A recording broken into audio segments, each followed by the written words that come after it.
Bonjour, il avait 17 ans, il s'appelait Naël, il vivait dans le quartier du Vieux-Pont, à Nanterre, dans les Hauts-de-Seine, en région parisienne, et il est mort le 27 juin, aux alentours de 8h15 du matin, d'une balle tirée par un policier alors qu'il se trouvait en voiture, conducteur du véhicule à l'arrêt. Comme après d'autres morts de violences policières aussi, s'en sont suivis plusieurs jours de révolte dans les quartiers populaires, mais aussi dans les centres-villes et les zones commerciales périphériques de nombreuses villes de France, des villes moyennes, des petites et des métropoles. Depuis autant de jours, désormais, les chaînes d'information et les chaînes généralistes consacrent de nombreuses heures d'antenne à ces révoltes, qualifiées aussi d'émeutes et de violences urbaines. Pourtant, désormais, plus rien ou presque du traitement médiatique n'a à voir avec le meurtre de ce mineur et tout à voir avec la criminalisation des parents et globalement des habitants des quartiers populaires, des liens des médias avec leurs sources policières, de la difficulté aussi de parler du racisme au sein de la police et dans la société française en règle générale. Pour décrypter tout cela, nous avons le plaisir d'avoir 3 invités en plateau avec moi, tous habitants de Nanterre. Nordine Iznasni, bonjour. Bonjour.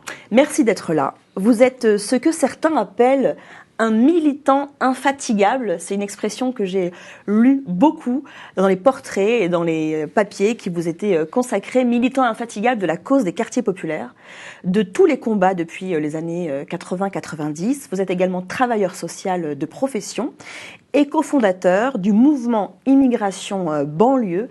Est-ce que vous pourriez nous dire en quelques mots ce qu'est le MIB ?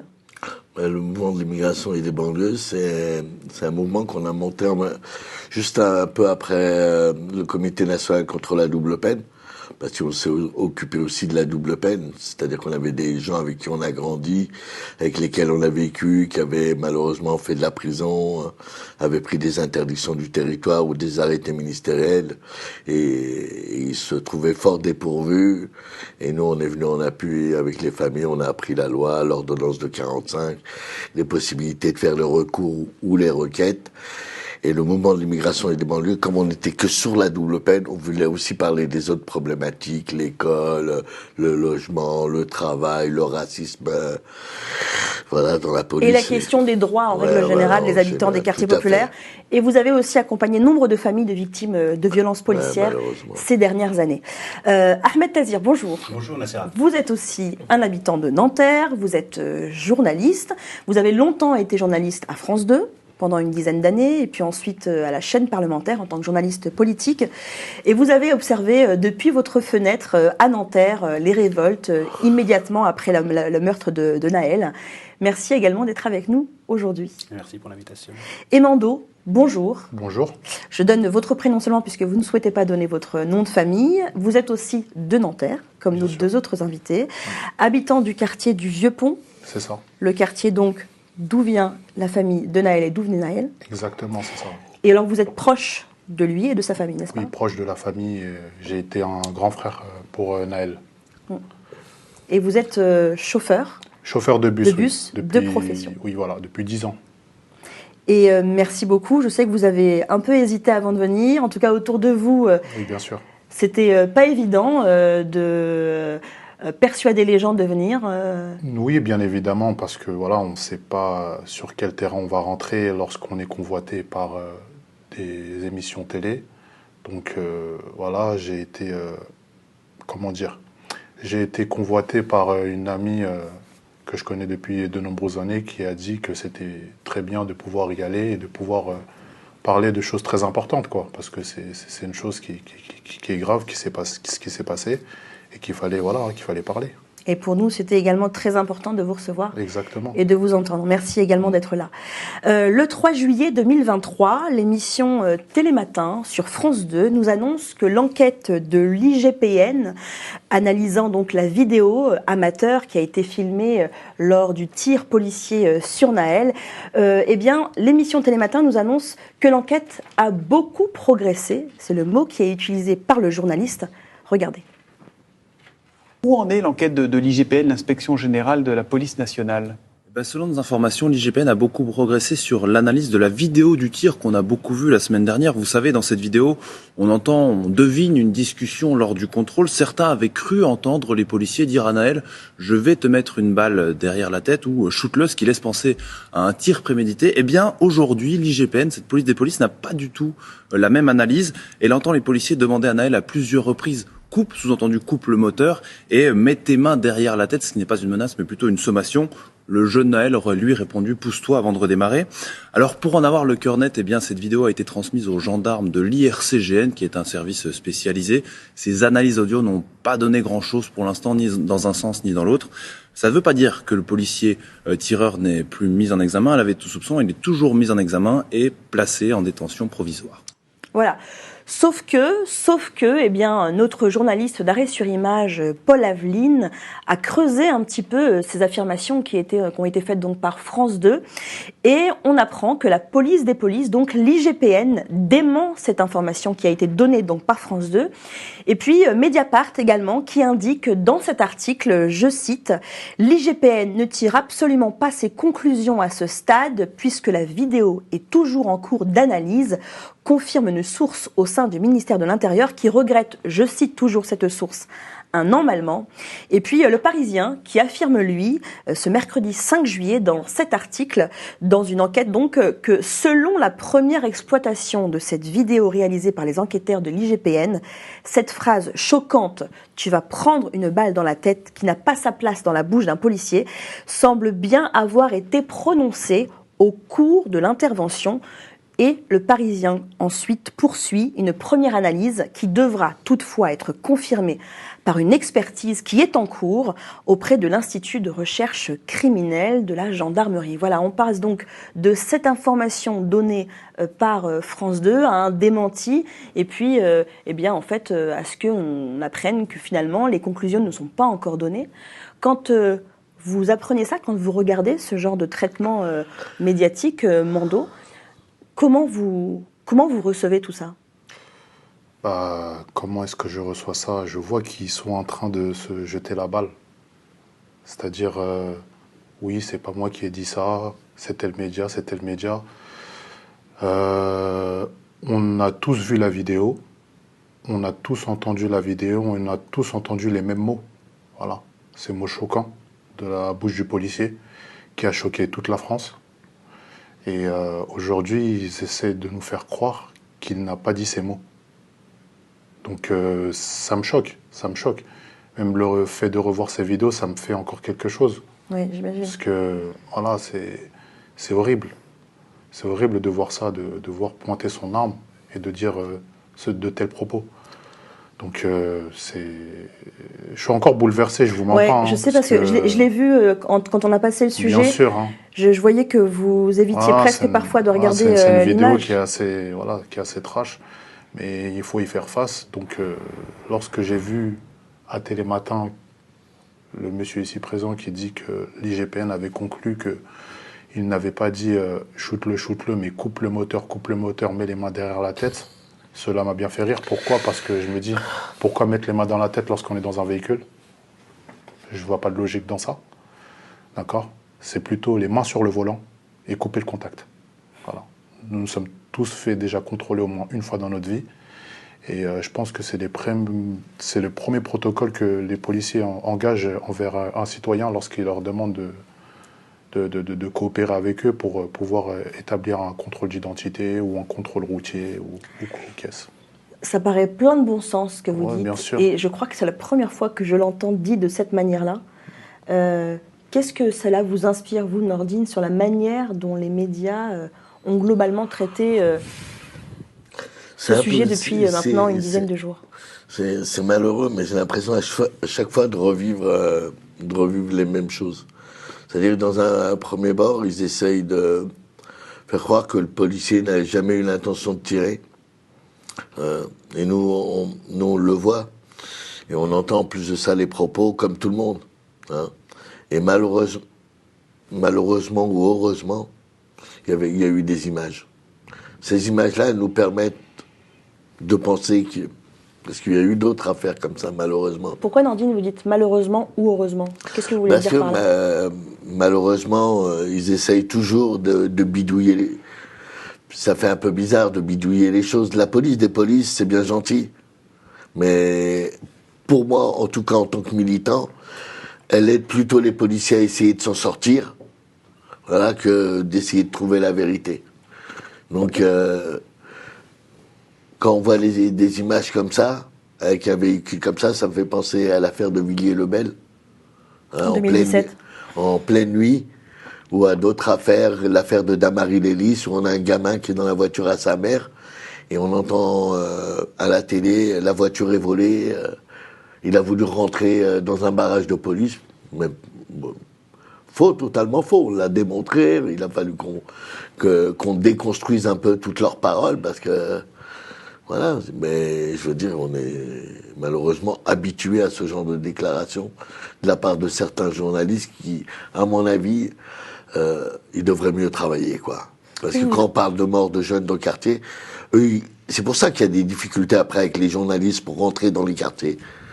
Parce que des versions comme ça, on n'en veut pas, quoi. On veut la vérité. Et la vérité, c'est qu'il a tiré à bout portant, il a tué un gamin de 17 ans, hein, connu ou pas connu de la police, on n'en a rien à foutre. Hein, on n'est pas dans la haute criminalité. Hein, c'est un gamin, il a un défaut de permis.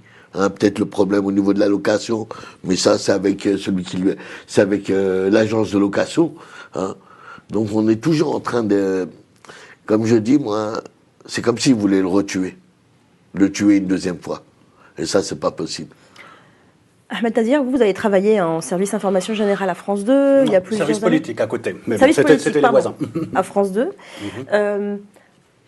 Pour vous, qu'est-ce que cette horreur de France 2 dit du rapport des journalistes, de certains journalistes, avec les sources policières?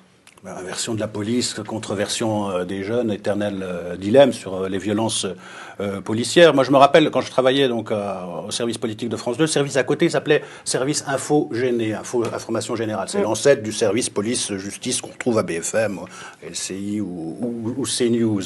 Alors, selon moi, ce service était totalement maqué avec la police. Hein. Lorsqu'il y avait un fait divers dans les quartiers, le script du commentaire, c'était le communiqué du ministère de l'Intérieur, de l'attaché de presse du ministère de l'Intérieur. On donnait très peu la parole aux jeunes concernés par ces violences policières. Je me rappelle des émeutes de 2005. Le service à vos aînés avait même embauché une fixeuse d'origine maghrébine. Un fixeur, c'est quoi? Un fixeur, c'est quelqu'un, lorsqu'on va faire des reportages à l'étranger, c'est quelqu'un qui vous fait le lien entre le reporter et la population locale. Si vous embauchez un fixeur pour aller dans les banlieues, quel message vous envoyez? Les banlieues, c'est pas la France.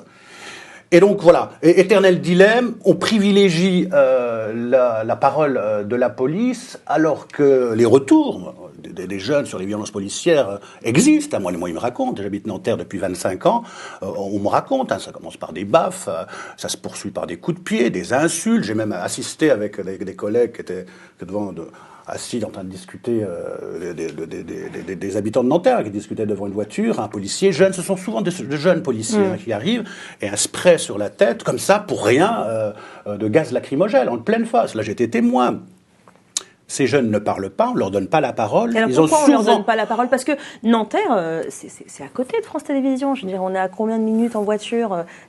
On n'est pas à des centaines et des centaines de kilomètres. Qu'est-ce qui explique qu'encore aujourd'hui, visiblement, puisqu'on privilégie une version plutôt en faveur des policiers qu'en faveur de ce que la famille et les avocats ont entendu, pour quelles raisons, finalement, on continue à privilégier cette version policière-là aujourd'hui?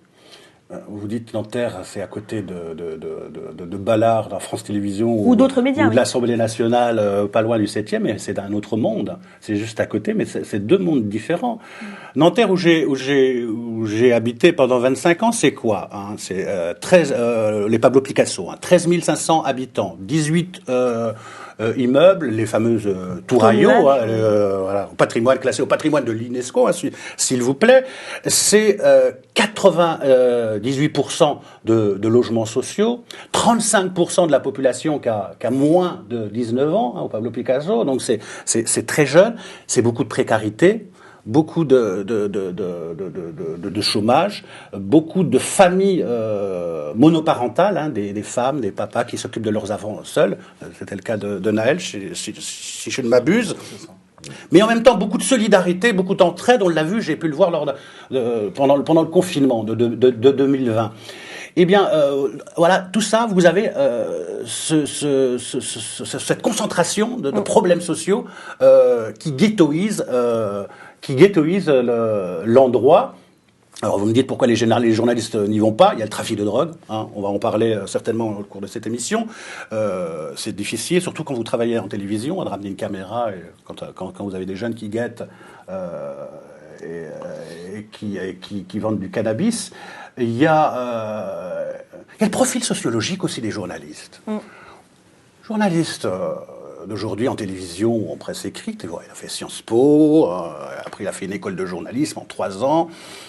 Il est plus enclin à appeler l'attaché de presse d'une institution, le ministère de l'Intérieur, côté institutionnel, qu'aller mouiller sa chemise, bouger dans les quartiers, discuter, voir, choper l'information. Elle est plus difficilement accessible. Alors surtout en télévision, c'est plus facile en presse écrite, je pense, mais en télévision, il faut pas se poser sa caméra, prendre le temps, faire confiance, avec tous les reportages embarqués qu'il y a eu, pro-police, hein, les zones interdites, les TF1, les quartiers sont échaudés. Mando, vous êtes d'accord avec ça? Oui, bien sûr. Je suis d'accord avec les propos de mon collègue sur ma gauche. Est-ce que des journalistes sont venus vous voir et qu'est-ce que vous leur avez dit? Bien évidemment, ils sont venus au quartier du Vieux-Pont où je réside, voilà, pour avoir des informations vis-à-vis du petit Naël. Je vais être direct avec vous, on ne les a pas acceptés. Pourquoi? Les a pas acceptés. Pourquoi? Parce que on ne voulait pas que cela soit de la récupération médiatique qui soit à l'encontre du petit. Donc voilà, sa maman venait de perdre son enfant. Je pense qu'elle n'avait pas besoin de s'exposer et de pouvoir montrer son désarroi aux yeux du monde, aux yeux de la France. Voilà, elle avait besoin dans un premier temps de faire son deuil et éventuellement pouvoir faire ce combat qui va être un très long combat pour elle. Donc, et est-ce que vous comprenez, Mando, que des journalistes aient besoin, par exemple, de faire le portrait de ce jeune, aient besoin de comprendre qui il était, quel parcours il a eu, pour pouvoir tout simplement mettre un visage, une vie, et pas juste un prénom qui puisse s'oublier. Non, c'est vrai, bien évidemment. C'est pour ça qu'aujourd'hui, je me suis présenté sur votre plateau. Bien évidemment, si, mais après, bon, malheureusement, il y a sûrement des fois de bons médias qui viennent pour justement prendre de bonnes informations, pour pouvoir faire un portrait sur la personne et que cela lui profite. Mais des fois, il y a des médias, comment dire, ils bafouent l'image du petit, quoi. Est-ce qu'il y a eu des choses qui ont été dites ou qui ont été écrites que vous n'acceptez pas encore aujourd'hui? Bien sûr, il y a plein de choses. Voilà, il y a des choses où je vois un peu sur les réseaux sociaux, sur certains plateaux télé, en disant que oui, la maman, elle n'est pas si malheureuse que ça, elle est toute contente. Ah, bah regardez à quel type de profil on avait eu à faire avec l'enfant parce qu'il faisait un peu de motocross dans la zone industrielle. Non, moi je connais ses parents, je connais sa famille. Ce sont des gens très respectables, honorables. Même le petit Naël qui repose en paix, c'était une personne très respectable, très serviable. Voilà. Donc, lorsque je vois tout ça à la télé, tout ce qu'ils essaient de leur faire porter sur le dos, moi, je n'accepte pas ces propos. Donc, pour moi, c'est juste faux, quoi. Et je suis venu ici pour clarifier et rétablir certaines vérités. Merci. Régulièrement, ces derniers jours, à la télé, sur les plateaux, à la radio, de nombreux intervenants ont exprimé leur regret de la suppression de la police de proximité, puisqu'il a été beaucoup question des forces de l'ordre, évidemment, après ce qui s'est passé, de la suppression donc, de la police de proximité qui a été initiée par Nicolas Sarkozy dès 2003. Et écoutez les commentaires qui ont lieu ces derniers jours. Il l'a supprimé. Exactement, supprimé. Regardez. Ce fut une absurdité de débrancher la police de proximité. C'est la mère de toutes les erreurs qui ont suivi après. À l'époque, il y avait la police de proximité. La police, elle était tous les jours dans les quartiers. Nous, on avait l'habitude de voir de l'uniforme tous les jours dans la cité. On a supprimé la police de proximité, qui était une très bonne idée, qui marchait bien. On l'a supprimée. On a dit, les policiers ne sont pas là pour jouer au foot, c'est le propos de Sarkozy. Et là, on a créé une situation de tension. Ils réclament, ces maires. Nous réclamons une police de proximité. On a besoin de réconcilier la police avec les habitants de ces quartiers.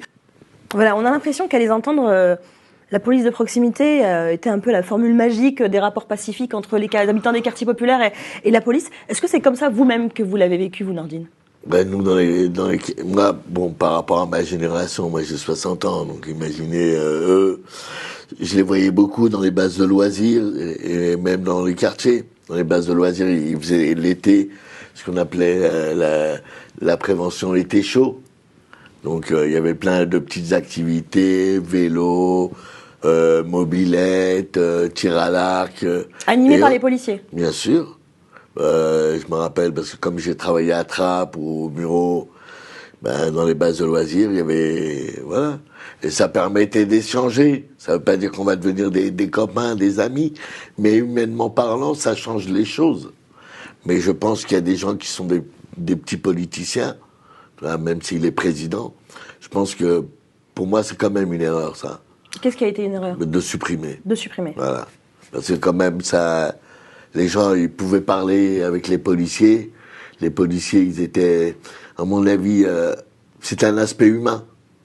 Et je le voyais au travers des différentes activités étant animateur, j'ai travaillé à la Meurize, au centre social de la Meurize, Charlie Chaplin, à Trappes. Et quand on allait là-bas, voilà, il peut y avoir des petits débordements, mais ils se connaissent, quoi. Voilà. Enfin, ils se connaissent. Donc après, il y a un rapport. Le rapport est différent. Si vous voulez, après, il va vous appeler par votre prénom. Ça ne veut pas dire que vous allez devenir son copain, parce que les gens, c'est après que tu deviens un indique ou c'est ça, oui.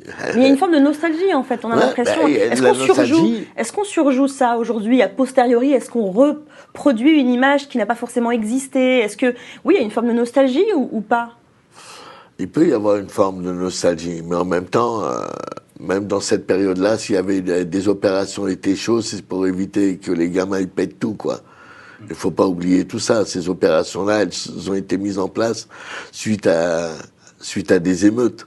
Hein, parce que là, on parle comme ça parce que ça a été dans plein d'endroits, mais il y a plein de villes où il y a eu des émeutes suite à la mort d'un jeune, tout ça. Donc ça n'a pas suffi, la police de proximité, elle suffisait pas à empêcher il aurait fallu ni les bavures, entre guillemets, ni les violences. Plus que la justice, elle fonctionne normalement. Et le problème, c'est que, on le voit, quand il s'agit des jeunes, pour les condamner,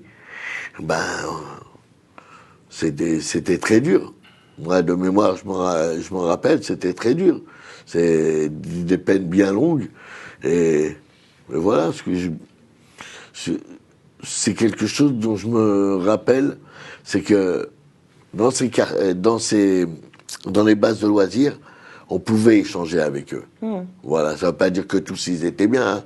Je suis tombé aussi sur des gens qui étaient sur des bases de loisirs où j'ai entendu Bougnoul ou par des CRS. Et là, pour moi, c'est pas possible. Je fais partie d'une génération où la police, c'était presque, notre quotidien. Se faire contrôler, c'était notre quotidien. Mais au bout d'un moment, voilà, à force. Mando, là, on entend Fabien Roussel, le secrétaire national du Parti communiste français, dire les maires appellent à retour de la police de proximité. Nous voulons la police de proximité. Est-ce que vous, par exemple, habitant de Nanterre, vous appelez aussi un retour de la police de proximité? Non, pas particulièrement. Je vois pas en quoi ça va pouvoir ramener de la médiation avec les jeunes, la police de proximité, si ce n'est alimenter la tension, pour ma part. Hein. Parce qu'aujourd'hui, voilà, c'est pas la police de proximité qui va atténuer ce qui se passe dans les banlieues. En fait, dans les banlieues, au jour d'aujourd'hui, voilà, il y a pas mal de manquements. Il y a beaucoup de carences sociales. Il y a très peu d'activités. Voilà, ils nous laissent dans nos quartiers avec une petite supérette, avec un centre commercial à côté. Donc restez ici et puis voilà, vous avez tout dans votre quartier, vous n'avez pas dépassé la périphérie. Au Vieux-Pont, par exemple, votre quartier voilà, à Nanterre, comment c'est? Notre quartier à Nanterre, Qu'est-ce qui au manque, par Vieux-Pont, exemple? il manque beaucoup de choses, il manque pas mal de structures. Voilà, on a eu un incendie il y a 1 an ou 2 ans d'un gymnase. Il n'y a plus rien sur le stade, il n'y a pas d'aire de jeu. Voilà. C'est un incendie criminel, accidentel, accidentel, on ne sait pas, voilà, donc ça a été accidentel. Et ça n'a pas été reconstruit derrière? Ça n'a pas été reconstruit, voilà, il y a beaucoup de manquements. Voilà, il n'y a pas d'aire de jeu pour les parents, pour les enfants, donc voilà, donc on a l'impression de se sentir délaissé. Voilà, après, ça ne justifie pas que les gens doivent faire n'importe quoi ou quoi au caisse, mais voilà, en fait, si ils tentent pas la main ou ils nous mettent pas autour d'une table pour nous demander qu'est-ce que vous souhaitez, je pense que ça restera toujours au même point. Il y aura pas d'avancement. En fait. Et alors ça, comment vous qualifiez en fait? Alors du coup, ça, c'est quoi? Je ne vais pas vous mentir. Il n'y a pas très très longtemps, ils traitaient les jeunes qui votaient pour de radicaux de la banlieue, tout ça, ce monsieur. Vous voyez là, ce monsieur là. D'accord. Ah, il est limite quand il parle des enfants d'immigrés. Voilà. Je ne veux pas dire ce que je pense, mais il est très très limite. Il pense qu'on est ses élus aussi, ils ont des défauts. Hein, et là maintenant que ça s'est passé, ils veulent... voilà, il faut... Il faut rappeler que Nanterre est une municipalité communiste depuis 1945. C'est une forteresse, très important forteresse communiste qui n'est jamais tombée... Mais c'est quoi alors du coup? Ça, c'est de l'instrumentalisation, c'est de la manipulation? Pour moi, c'est de la comment on qualifie ça? Mando, vous qualifiez ça comment, vous, Mando? Pareil, hein. Je connaissais pas le monsieur ici présent, mais en entendant les propos de mon collègue à ma droite, je pense je vois ça un peu sûrement, quoi. Ouais, et quoi, des gens complètement déconnectés, c'est ça que vous dites? Déconnectés de ce que vous vivez, Bien sûr, exactement. En fait, il faut venir sur le terrain. Il faut le vivre pour le comprendre. Mais est-ce que les gens, ils savent qu'il y a des pauvres dans nos quartiers, des gens qui n'arrivent pas à vivre, il y a des difficultés pour payer les loyers, tout ça? Peut-être qu'on ne peut pas faire de lien avec ce qui s'est passé, mais un peu quand même, quoi. En 2005, on nous a dénié... malheureusement. Mais quand on voit l'histoire de 2005, Donc 2005, la mort de Ziad Bouna et Benat Traoré à Clichy-sous-Bois et les 3 semaines de révoltes urbaines qui en ont suivi. Moi, ma grande sœur habite à Clichy-sous-Bois, au Royer. Hein, pour les gens qui connaissent le bois du Temple, le chêne pointu. Donc ça, c'est des quartiers... juste à côté. Mais c'est-à-dire que mes neveux, c'était leurs copains, quoi. Comme là, un de mes neveux, il connaissait bien Naël. Donc, oui, moi, à l'époque, déjà, ce qu'on entendait, c'est qu'ils voulaient voler. Et là, ces gens, ils voulaient fuir. À chaque fois, ils nous trouvent des... Mais non, c'est pas possible. Ils voulaient rien voler. Ils avaient terminé un match de foot. Ils couraient pour rentrer manger. On était en période de jeûne. Voilà, de jeûne. Ils voulaient rentrer chez eux. Hein. Et qu'est-ce qu'on nous a dit à la télé? Hein, qu'ils étaient en train de voler dans une cabane de chantier, il n'y a que ça à faire, quoi. Au bout du compte, ils se sont retrouvés dans un local électrique, ils en sont morts. Voilà, ça aussi c'est une manière de raconter. C'est-à-dire que même dans cette affaire-là, vous pouvez constater que les enregistrements du véhicule étaient défaillantes. C'est très dur ça, hein. Ils ont du matériel pourri, quoi. Quand il s'agit qu'on puisse l'utiliser et voir qu'est-ce qui s'est passé, eh ben le matériel est défaillant. C'est intéressant que vous citiez ce qui est arrivé en 2005, parce que c'est vrai que c'est quelque chose qu'on entend beaucoup aujourd'hui. Il y a une comparaison souvent qui est faite entre ce qui s'est passé en 2005 à la suite de la mort de Ziad Bouna et ce qui est arrivé à Naël. Est-ce que vous la connaissez bien, cette histoire-là, Mando? Est-ce que vous l'avez bien en tête? Est-ce que vous avez l'impression d'être suffisamment informé pour avoir du recul sur ce qui est arrivé avec les autres, malheureusement, histoires de violences policières de ces 20-30 dernières années? Avoir suffisamment de recul, oui et non. Voilà. Enfin, voilà, avec Ziedebouna, si je me rappelle, j'avais 13-14 ans. Donc j'étais assez jeune. Donc voilà, j'ai vu qu'il y avait eu des émeutes, etc. Bon, je me suis quand même informé. On m'avait expliqué que c'était une bavure policière, qu'ils étaient rentrés dans un transformateur EDF et qu'ils avaient perdu la vie là-bas. Donc j'ai vu une très grande révolte qui a duré près de 3 semaines. Donc je me suis dit, j'étais jeune et je me posais déjà les questions à savoir pourquoi est-ce qu'il y a cette révolte comme ça là. À 13 ans, 14 ans, Voilà, au moment donc, où des faits. Exactement, je me disais, mais qu'est-ce qui ne va pas? Et nous, toutes ces informations-là, on commence à se les poser dans la tête parce qu'on se dit, peut-être il y a eu cumulation de beaucoup de choses. Les gens ne se sont pas réveillés comme ça du jour au lendemain pour pouvoir se révolter ou se manifester. Et là, au jour d'aujourd'hui, aussi encore en 2023, parce que j'ai grandi entre-temps, avec la bavure policière sur le petit Naël, là, je comprends mieux, là, j'ai beaucoup plus de recul. Là, je dis, ah, d'accord. En fait, c'est le cumul de beaucoup de choses, de beaucoup d'années et de beaucoup d'injustices. Et c'est ça qu'il faut mettre une empreinte dessus, parce que ça ne peut plus continuer. On ne peut plus continuer. On va aller jusqu'à où comme ça? Ils font des enfants, c'est pas pour les perdre, les parents. Donc après, ils donnent la responsabilité aux parents à dire, oui, il faut éduquer vos enfants, etc., etc. Mais mettent-ils les conditions pour qu'on puisse les éduquer dans de bonnes conditions? Moi, je pense pas. Ils ne nous mettent pas dans de bonnes conditions. Voilà. Donc, voilà, il y a beaucoup de choses. On va y arriver sur la question de l'appel à la responsabilité des parents.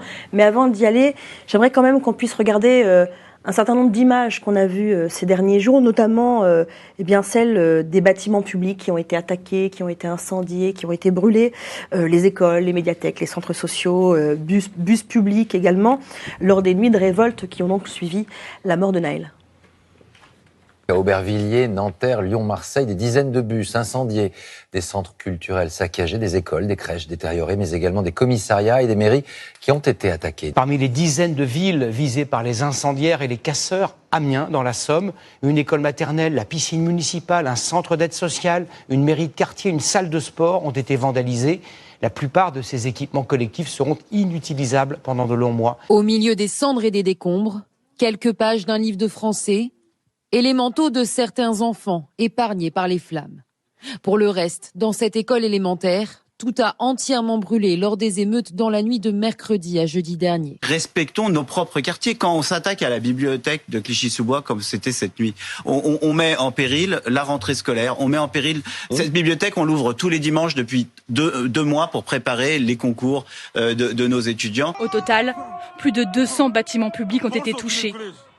Des écoles, mais aussi un centre de dépôt RATP, attaqué au cocktail Molotov. Voici les résultats, une douzaine de véhicules détruits. On s'en prend au symbole, parfois dans une forme de paradoxe aussi de la part d'une part de la population qui dénonce le manque de moyens, le manque d'activité, le manque de services publics, et pour dénoncer va incendier la bibliothèque dont il pourrait avoir l'usage derrière. Parce que c'est ça aussi, on s'en prend aux bibliothèques, aux médiathèques, aux écoles. Vous avez entendu le commentaire du journaliste de BFM TV. Est-ce que vous êtes d'accord avec lui quand il dit qu'il y a une forme de paradoxe entre le fait qu'on s'attaque à ces bâtiments alors même qu'ils sont utilisés par les habitants des quartiers populaires? Vous le diriez comme ça, vous aussi? On est en plein de paradoxes, mais voilà, la situation, elle est comme ça, malheureusement. Bien sûr, c'est eux qui en payent les premiers... la casse, c'est eux qui en payent c'est eux qui sont... Qui en payent le prix. Voilà, qui en payent le prix.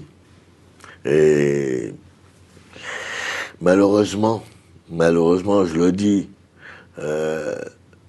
des fois, s'il n'y a pas de choses comme ça, il y a des gens qui ne comprennent pas qu'on n'est pas des chiens ni des chats. Vous voulez la vérité? Il y a des gens, je les vois à la télé parler. Ces derniers jours, je vous avais dit qu'on allait revenir. Après l'événement de Haït-les-Roses, j'ai entendu. Donc le domicile du maire de l'Haït-les-Roses, Vincent Jeanbrun, attaqué à la voiture bélier. Mais j'entends aussi qu'à la fin, ils ont chanté l'hymne national. Et qu'il y aurait des jeunes qui auraient le sang impur. Et que... On y reviendra, mais quand même sur ces établissements publics. Vous l'analysez comment, en fait? Comment j'analyse?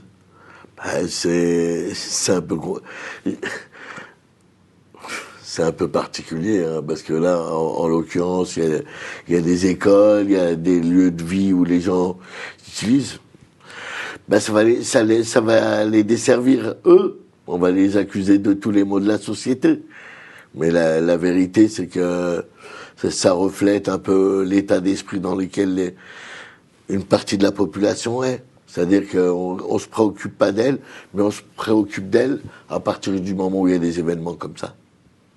Voilà. Je peux pas, moi je suis ni pour, je suis pas en train, je vais pas dire je soutiens ce genre d'acte, mais voilà. Je peux comprendre, comme je peux comprendre qu'à l'époque où j'avais une vingtaine d'années, le cerveau il fonctionnait pas forcément de la même manière. Donc, je pense que c'est eux qui vont en payer les pots et qui vont payer cette casse. Mando, à Nanterre, que ce soit dans votre quartier ou à Nanterre en règle générale, qu'est-ce qui a été détruit? Il y a eu un centre de loisirs issu de mon quartier qui a été détruit, avec un centre social-culturel aussi. Donc au Vieux-Pont? Exactement. Donc, non, bien sûr. J'imagine que vous en parlez entre vous de ça, oui, parce que c'est devant chez vous. Oui, bien sûr, parce que ce sont nos petits frères et nos petites sœurs, ainsi que nos neveux et nièces qui profitent de ces structures et qui aujourd'hui, voilà, ont été incendiés. Maintenant, si je devais vous donner une analyse sur ça, c'est pas une chose voulue. C'est pas une chose voulue, voilà, c'est que, en fait, les personnes, surtout l'opinion publique, pourraient penser que, voilà, ils ont détruit ça parce qu'ils ne veulent pas étudier ou ils ne veulent pas s'insérer dans la société. Non, c'est pas ça du tout. C'est que par tous les moyens, en fait, ils essaient de se faire entendre. Je ne dis pas que c'est la meilleure façon de pouvoir se faire entendre en incendiant des écoles, des centres de loisirs. Voilà, ça peut que nous pénaliser, nous, les habitants du quartier. Mais voilà, il faut aussi savoir et il faut aussi se rappeler que la France est un pays de révolte en soi déjà, avec mai 68, avec la prise de la Bastille, c'est-à-dire en fait, voilà, c'est pas un pays qui voilà obtient ce qu'il veut par des manifestations pacifistes. Maintenant, j'aimerais quand même vous rappeler que je n'appuie pas ces actes, d'accord? Donc voilà, donc c'est une position assez délicate. Hein. C'est une position assez délicate. Bien sûr, s'il n'y a pas de bus dans le quartier, c'est les mamans, les papas, les anciens qui galèrent pour rentrer avec leurs enfants, tout ça, on le sait. Hein. Mais malheureusement, voilà, il va falloir reconstruire et peut-être parler d'une autre manière de la population des quartiers. Voilà, c'est ça le problème, c'est que les jeunes, ils entendent tellement des gens les insulter tous les jours pendant la période là. On est presque devenus des sauvages, quoi. Mais ça, ils le pensaient avant. Ça, ils le pensaient déjà avant. Ils pensaient pas. C'est rare, à part quelqu'un que j'ai vu que j'aime bien, Noël, ma mère. Donc écologiste, ancien candidat à l'élection présidentielle en 2002. Journaliste, tout ça. Qui était journaliste avant, voilà, et qui était venu à l'époque à Puteaux faire un reportage sur la vie des jeunes. Plutôt dans les Hauts-de-Seine. Ouais, dans les Hauts-de-Seine. Pas très loin et là, vous avez des gamins qui disent, moi, je peux pas inviter les gens parce que on habite dans la promiscuité. Et ils étaient gênés de parler de ça. Donc, de la vie de tous les jours. Et ce qui fait qu'ils ont des copains qui les invitent, mais ils y vont pas parce qu'il peut pas l'inviter, lui. Et comme ça, quoi, dans des conditions. Et on a l'impression que les jeunes dans les quartiers, ils parlent pas de ces problèmes. Ils en parlent pas à vous. Mais nous, on en parle entre nous. On parle de la misère, comme on dit, de la hasse. Ça veut dire que c'est compliqué, quoi. Mais quand nous, on le dit, on a l'impression qu'on est en train on fait les miséreux. Hein. Oui, il y en a marre du misérabilisme. C'est ce qu'on entend, la victimisation. Ouais, la victimisation. Ah bon? Sans être méchant, hein, je suis né là, j'ai grandi là. Quand vous avez été à je ne sais combien de kilomètres de la France squatter des pays, est-ce que vous aviez des papiers à ce moment-là? Est-ce que la France avait des autorisations spéciales? Hein? Et déjà, à l'époque, vous traitiez nos ancêtres de sauvages. Hein? Aujourd'hui, ça évolue guère plus dans la bouche de certains. Et heureusement qu'on a quand même des personnes qui parlent autrement. Mais cette manière de parler de nous... Mais il y a quelque chose quand même qui serait intéressant à regarder, à analyser. C'est la question que je vais vous poser, Ahmed. C'est la comparaison entre 2005 et 2023 sur des chiffres très précis. C'est le sociologue Marwan Mohamed, qui est chargé de recherche au CNRS, qui a publié ce tweet donc sur Twitter. Une comparaison intéressante donc, entre les révoltes de 2005 et les révoltes de 2023 aujourd'hui, sur une semaine de tension. Donc sur les bâtiments publics détruits ou endommagés, 233 en 2005, 2508, donc 10 fois plus aujourd'hui. Véhicules incendiés, 10 346 en 2005, 12 000 et quelques aujourd'hui. Policiers et gendarmes engagés au pic, 11 700 en 2005, 45 000, quasiment 4 fois plus aujourd'hui. Et enfin, policiers et gendarmes blessés, 217 en 2005, plus de 800 aujourd'hui. Comment expliquer ce qu'il appelle ces marqueurs d'intensité des révoltes, Ahmed Tazir? Une gradation effective. Pour revenir sur le terrain, à Nanterre, Pablo Picasso, les jeunes l'avaient dit, sur le saccage. J'avais je ne sais pas si vous voyez, en dessous des tours nuages, vous avez un grand bâtiment où ils ont inscrit Allah yarhamou Naël, que Dieu paie à son âme.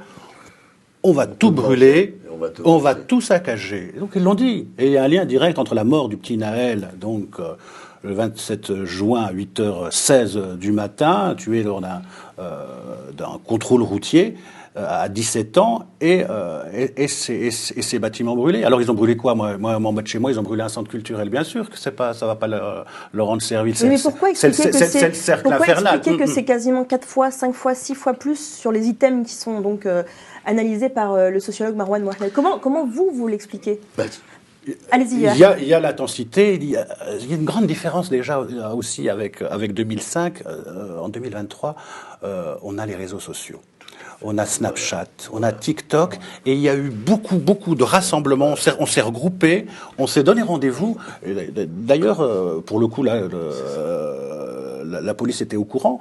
Et ça n'existait pas en 2005. Donc il y a un effet multiplicateur par les réseaux sociaux. Par les réseaux sociaux, ce qui explique beaucoup. Et puis une rage qui regroupe beaucoup les petits. On a eu des chiffres là.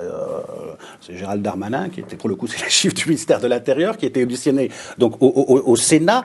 Il y a eu entre 8 000 et 12 000 émeutiers. Il y a eu 3 500 interpellations.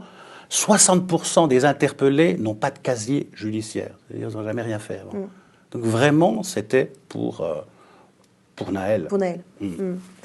Vous, Mando, est-ce que vous avez pu échanger, discuter avec certains jeunes qui se sont révoltés peut-être les premières nuits après la mort de Naël, et qu'est-ce qu'ils vous disaient? C'était de la colère. C'était de la colère, c'était beaucoup d'émotions, c'était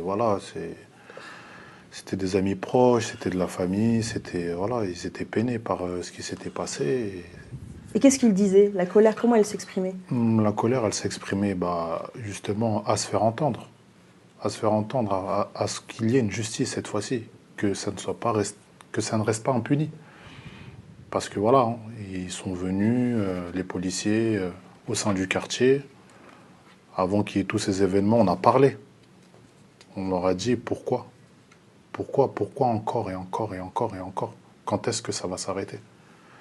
Voilà, aujourd'hui, les enfants, ils sont en colère parce que ils se disent, et ils ont compris, parce que, comme l'a dit, avec les réseaux sociaux, maintenant, il y a beaucoup d'informations, il y a un effet assez multiplicateur. C'est-à-dire, on est beaucoup plus informés aujourd'hui. Et ils se disent, de toute façon, ça va rester impuni. Le policier va sortir au bout de 6 mois. Voilà, il va aller vivre dans le sud, il va être muté, et puis voilà, là, il aura détruit une famille, et voilà. Donc voilà, il y a beaucoup de choses, il y a tout plein de paramètres qui rentrent dans ça. Donc non, c'est pas évident. Et on l'évoquait tout à l'heure, il y a eu ces fameux appels à la responsabilité des parents. C'est quelque chose qu'on entend régulièrement ces derniers jours. De nombreux appels à la responsabilité qui ont été faits par tous les décideurs politiques, les élus locaux, les ministres, jusqu'à même Emmanuel Macron, jusqu'à la demande même de sanctionner les parents financièrement.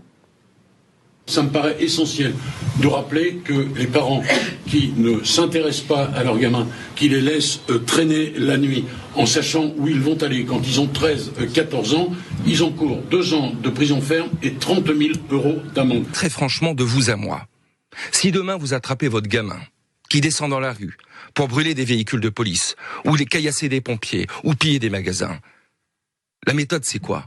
C'est 2 claques et au lit. Moi, j'en appelle à la responsabilité des parents notamment, pour que le soir, ces jeunes soient chez eux parce qu'ils se mettent eux-mêmes en danger. Il s'agit de parents qui sont totalement démissionnaires.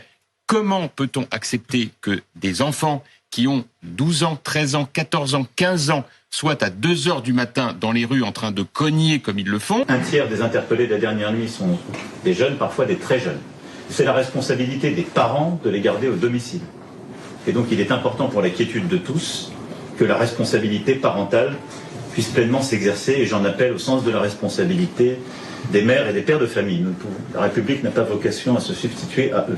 Je pense qu'il faut désormais suspendre les allocations familiales et les allocations sociales aux parents de mineurs récidivistes, car il serait absolument inadmissible que les Français qui bossent, que les Français qui se lèvent tôt soient contraints de payer les dégâts qu'ils n'ont pas commis. Mando, quand les responsables politiques disent que les parents des quartiers populaires, et donc de Nanterre, entre autres, sont démissionnaires, qu'est-ce que vous leur répondez, vous? Sont démissionnaires, c'est-à-dire vis-à-vis de... Ils disent ils ont démissionné, ils ne s'occupent pas de leurs enfants, ils abandonnent leurs enfants. C'est totalement faux. C'est totalement faux, voilà. Les parents sont venus du pays pour avoir une meilleure qualité de vie, pour avoir un confort, pour donner une meilleure qualité de vie à leurs enfants, qui vont faire grandir ici, dans cette France, qu'on aime tous, parce que nous sommes tous Français, il ne faut pas qu'ils l'oublient. Donc, lorsqu'ils disent qu'ils sont démissionnaires, j'ai envie de rire. C'est totalement faux, parce que, voilà, il y a beaucoup, comme je l'ai dit, il y a beaucoup de carences sociales, dans le sens où, voilà, il y a de la monoparentalité, où éventuellement, voilà, il y a la maman qui va travailler, qui laisse ses enfants derrière, etc. Donc, il n'y a pas les conditions pour qu'ils puissent leur permettre d'avoir, voilà, les armes nécessaires pour pouvoir avoir une mainmise sur les enfants, parce que au bout d'un moment, voilà, l'enfant grandit, voilà, on va pas tout le temps être derrière lui à lui dire tu fais ci, tu fais ça, voilà, il commence à comprendre les choses, il commence à voir les choses, et lorsque j'entends ça, dire qu'ils sont démissionnaires, non, c'est totalement faux, parce que à une certaine époque, enfin, de ma génération, je me rappelle lorsque je ramenais de mauvaises notes à la maison, je me mangeais une bonne correction. Ah, les fameuses mauvaises notes. Exactement, voilà. Je pense qu'on a tous connu ça voilà, ici. On se faisait convoquer, voilà, la maman mettait une bonne clim. C'est-à-dire, voilà, reste à ta place, sinon ça va chauffer. Les années sont passées, les générations ont changé. Aujourd'hui, maintenant, lorsqu'on essaie de faire, voilà, de mettre de l'ordre dans son foyer, on nous dit non, vous n'avez pas à faire ça avec vos enfants, sinon... Voilà, ils vous ramènent des services sociaux, l'enfant est battu à la maison, etc. Donc voilà, bon, on a perdu la main. En même temps, les claques, les gifles, c'est de la violence, et la violence à l'égard même de ses propres enfants, c'est interdit. Non, je vais vous dire une chose. Moi, je l'ai vécu comme de l'amour. Je vous le dis honnêtement. Moi, ça m'a servi. Personnellement, dans ma vie, ça m'a servi. Et les demandes de sanctions financières. Parce qu'il y a les propos disant les parents ont démissionné, mais après, il y a les mesures qui sont proposées. Là, on a entendu Jordan Bardella. Oui, bien sûr. Ouais, genre... qui dit il faut sanctionner financièrement les familles. Oui, bien sûr. Enfin, et il n'est pas le seul d'ailleurs, c'est une petite musique qui commence un peu à monter. Oui, bien sûr. En fait, sanctionner les familles financièrement. Financièrement, ils n'ont pas. Alors vous voulez leur enlever encore déjà ce qu'ils n'ont pas, c'est-à-dire la CAF. Vous allez créer de la misère, et lorsque les gens n'ont plus rien à manger, qu'est-ce qu'ils font? Ils vont chercher à manger. Et là, ça va devenir encore beaucoup plus dangereux. Donc je vois pas... C'est pas une bonne solution, ça, de supprimer la CAF, c'est pas... Mais moi, j'hallucine à chaque fois que j'entends parler de ça, de la suppression des allocations familiales. Les gens, nous, on paye on cotise. Qu'est-ce qu'il y a? Ils veulent retirer quoi, Bardella? Je sais pas, c'est un truc de fou, c'est un truc encore néocolonialiste. C'est-à-dire que, comme à l'époque de la colonisation, on dit aux gens, si vous voulez pas apprendre le français et rester droit, eh ben, vous aurez pas... ça s'est fait au Canada, sur la population inuit. Hein? Et on a découvert que là où étaient les gamins, il y a beaucoup de gamins qui en sont morts, tout ça. Ce truc de vouloir à chaque fois qu'il y a malheureusement un drame, hein, on dit que les parents sont pas responsables. La majorité des parents essayent que leurs gamins s'en sortent. Faut être sérieux, quoi. Faut arrêter de parler comme ça. C'est une honte de parler comme ça. Et c'est facile parce qu'on parle d'immigrés. Entre parenthèses, on parle des Africains, hein. Parce que la vérité, c'est ça. Hein, comme chanter l'hymne national à la fin de leur manifestation la dernière fois. C'est quoi? Même le président, il n'a pas à parler comme ça. Même lui, il n'a pas à parler comme ça. Hein? Il se fout pas de la gueule du monde. Ils touchent combien, ces gens-là, pour dire qu'on va supprimer les allocations familiales des gens? Déjà, les gens, ils sont en galère, ils sont dans la souffrance. Et en plus de ça, on va leur retirer. Mais quel argent? Mais ça représente combien, des fois, des familles, les allocs? C'est combien d'argent? C'est quoi? C'est 200? C'est 150? C'est combien? On croirait que ça permet de payer le loyer, ça permet de payer... Surtout aujourd'hui, quoi. On parle aujourd'hui dans une période après le Covid, hein, où les gens ont été très sages dans les quartiers. Hein. On peut le reconnaître quand même. Que les gens, il n'y a pas eu de problématique particulière. Et malheureusement, il y a un drame. Il y a des gens qui commettent un acte innommable ou pas innommable, ça dépend des gens. Par rapport au maire de... Avec les roses. Bien sûr, c'est... Mais après, avoir des idées comme ça, toujours quand on parle des étrangers, on a toujours des idées pourries comme ça. Ahmed. Sur le chantage aux allocations familiales, je vais vous dire, c'est pas nouveau. C'est pas nouveau. Je vais prendre une minute, je vais vous lire une séquence, une anecdote tirée du livre d'Azouz Begag, hein, Le Gaune du Shahaba, paru en 1986 aux éditions. Donc Azouz Begag, grand écrivain, mais qui a été aussi ministre de Nicolas Sarkozy. De Dominique de Villepin. Nicolas Sarkozy était ministre de l'Intérieur. Exactement, Dominique de Villepin, pardon. Était son collègue, donc le ministre de Jacques Chirac, président de la République. Exactement. Et donc Azouz Begag qui vivait donc ça raconte c'est un roman autobiographique, hein, ça raconte sa vie hein, dans les années 60, dans un bidonville, le Shahaba, pas beaucoup d'hygiène, beaucoup de précarité, pas d'électricité, mais beaucoup de solidarité, beaucoup de fraternité, beaucoup d'entraide, hein, vers la Duchère, donc à la périphérie de Lyon. Et ce jour-là, le prof, vous parliez d'école, on parlait beaucoup d'école, l'instituteur, M. Grand, fait un cours de morale sur l'hygiène. Voilà, je vous lis, c'est très rapide, c'est moins d'une minute, mais c'est assez édifiant. Et vous allez voir, les allocations familiales, elles sont pas loin.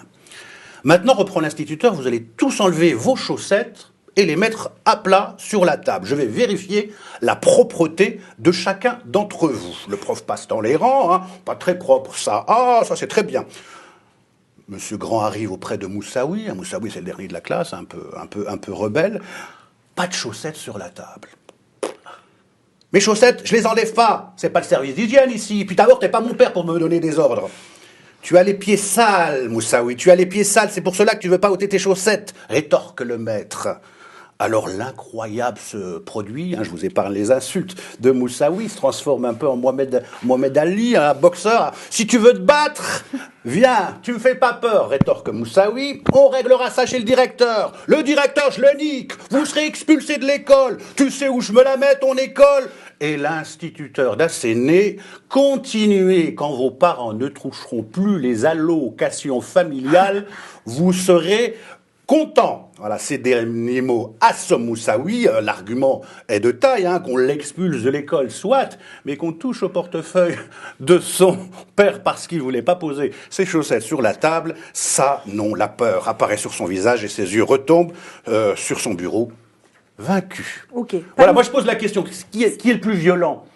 C'est Moussaoui, le rebelle, boxeur, qui insulte le professeur, ou Monsieur Grand qui demande à ses élèves de poser leurs chaussettes sur la table pour vérifier l'hygiène. Et qui dit donc, attention, on va vous enlever les allocations. Sauf que, là, on est dans les années 60. Là, aujourd'hui, on est en 2023, avec un parti, le Rassemblement National, et l'extrême droite en général, qui rassemble 11 millions d'électeurs. La situation n'est pas la même. On est d'accord, politiquement. Si vous voulez parler de la suppression, en fait, de la mesure, elle est inopérante, elle est injuste, parce que qui va payer? C'est toute la fratrie.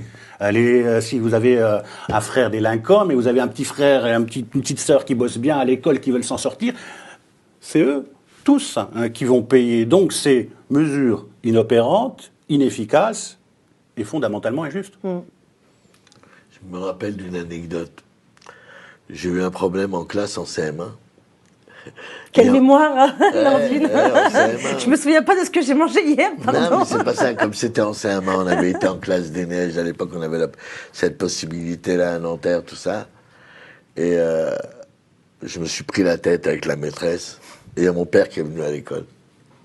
Et je crois que c'était une erreur qu'il vienne à l'école. Pas pour la maîtresse, mais pour moi. Voilà, donc quand on dit que les parents, ils s'en foutent, c'est pas vrai. Pour eux, c'est la honte de venir à l'école, qu'on lui dit ton enfant, il sait pas se tenir, il nous manque de respect, tout ça. En même temps...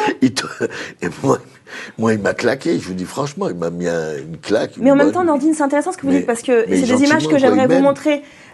On a ça, les appels à la responsabilité, les parents qui sont démissionnaires, ils ne foutent rien. Et en même temps, on a d'autres images où on voit des mères de famille, M, accent grave, RES, notamment ici à Aulnay-sous-Bois, filmées par Rémi Buzine, qui est journaliste à Brut, des images qui datent du 2 juillet 2023, où on le voit avec leur pancarte ça suffit la violence, on a marre de la casse, etc., stop aux casses.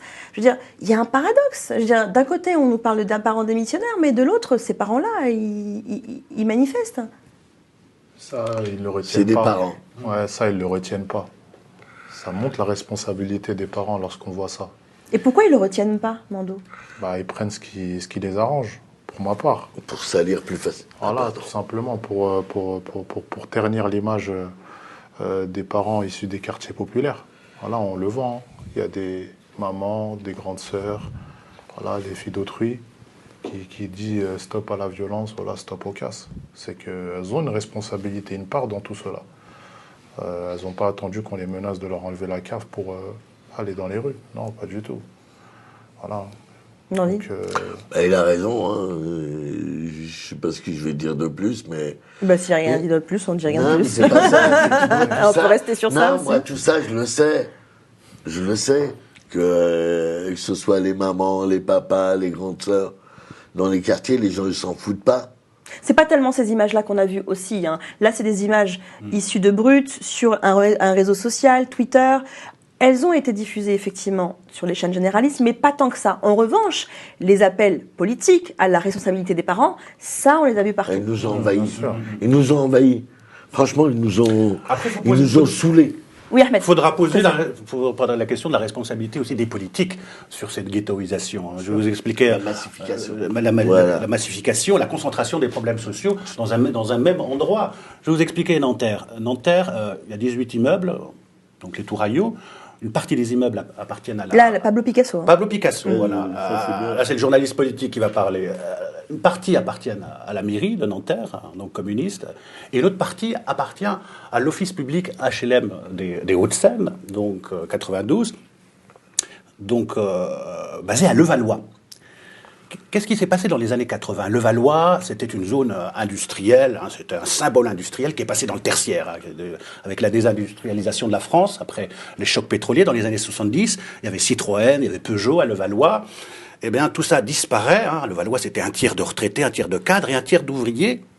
Qui a payé ? De qui on voulait se débarrasser à Levallois-Perret ? Le député maire de l'époque, Patrick Balkany, vous connaissez, il était président de l'office des HLM des Hauts-de-Seine. Qu'est-ce qu'il a fait ? Eh bien, il a voulu construire, il a détruit les friches industrielles, il a viré toutes les populations fragilisées, donc l'ouvrier, souvent nord-africaines et africaines, il les a placés où ? À Nanterre. Il était président de l'office public des HLM des Hauts-de-Seine, donc il avait une partie, il avait la main sur une partie des immeubles à Nanterre.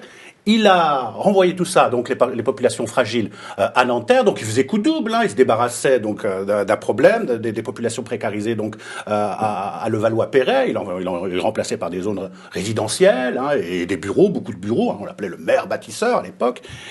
Il faisait coup double et donc il jetait aussi à cailloux chez les rivaux. Il y a de la bagarre, mais c'est une bagarre partisane hein, entre RPR et Parti communiste. Donc il jetait à cailloux dans la chaussure de la municipalité rivale communiste Nanterre. Hein. Ils appelaient les staliniens, ils les détestaient. Donc ça, c'est une explication. Ce que les Arabes et les Noirs ont dit, les Arabes et les Noirs, ils vivent ensemble. Ils n'ont pas voulu vivre ensemble.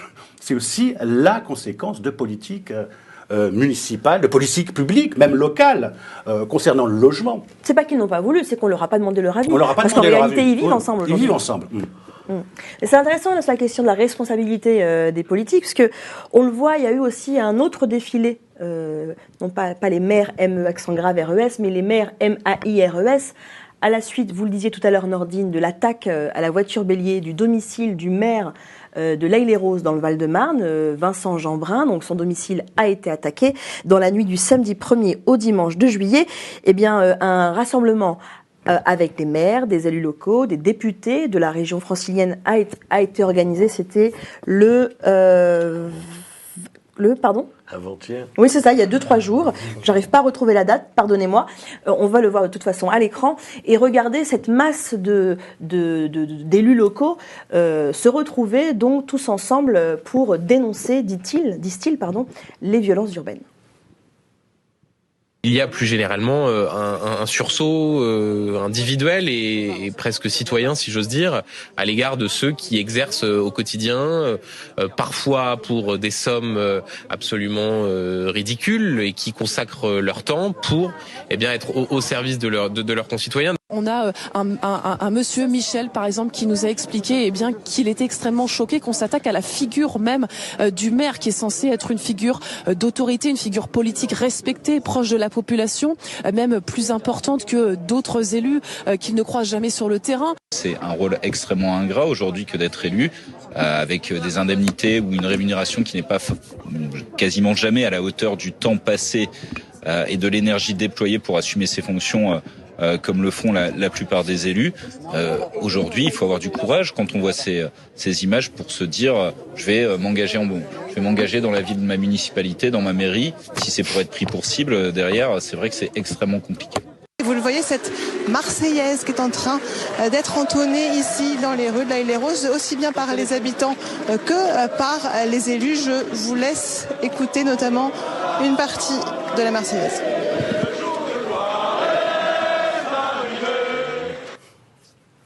Vous disiez, Nordine, à l'instant, on vous a pas entendu, mais... Pour moi, c'est une honte. C'est honteux. Pourquoi ? Parce que ceux qui sont en face d'eux, les jeunes, c'est des Français, ils sont comme eux, c'est des citoyens. Là, on parle de gens, presque on dirait que c'est des étrangers, quoi. Qui a un sang impur, abreuve nos sillons. Ça veut dire quoi ? Il y a déjà un gamin qui est mort, hein ? Et... je sais pas, je trouve ça un peu... Je vous dis franchement, qui pleure... Franchement, ce que les mecs ont fait, rentrer avec une bagnole chez lui, tout ça, j'en parle même pas. Voilà. C'est un truc de fou furieux. Voilà. Mais après, qui pleurent parce qu'ils sont maires, tout ça, qu'ils veulent pas, ils touchent pas, fais-le pas. Qui est-ce qui t'a demandé de faire de la politique ? Fais pas de politique. Laisse d'autres gens, peut-être, qui vont faire mieux que toi. Hein ? Là, on est, en l'occurrence, avec des gens qui viennent à la télé nous dire pour ce qu'ils gagnent, les pauvres, pour ce qu'ils gagnent. Ben, vas-y, lâche l'affaire. Il y en a, vous voyez celui de gauche là ? Ça fait combien d'années qu'il est... Donc là, vous parlez de Gérard Larcher ? Ouais, ça fait combien d'années qu'il est au Sénat ? Ça fait combien d'années qu'il squatte le Sénat ? Hein ? Sénateur des Yvelines. Ouais, Ciotti, c'est pareil. Ça fait combien d'années qu'ils squattent ces gens-là ? Ah, si c'était pas si intéressant, pourquoi il serait là-dedans ? Hein ? Et à côté de ça, il parle des jeunes, il parle... Quelle est les ressources que les jeunes, ils ont ? Hein ? Vous savez que chaque année, il y a l'équivalent de à peu près 130 000 gamins qui sortent du système scolaire. Parmi eux, la majorité, ils arrivent à s'en sortir. Mais il y a une bonne partie, ils se retrouvent en galère, sans école, sans rien, sans ressources. Et la rue, elle, vous savez ce qu'elle fait ? Elle fait son travail. Voilà, malheureusement, ils se retrouvent dans de l'économie parallèle, tout ça.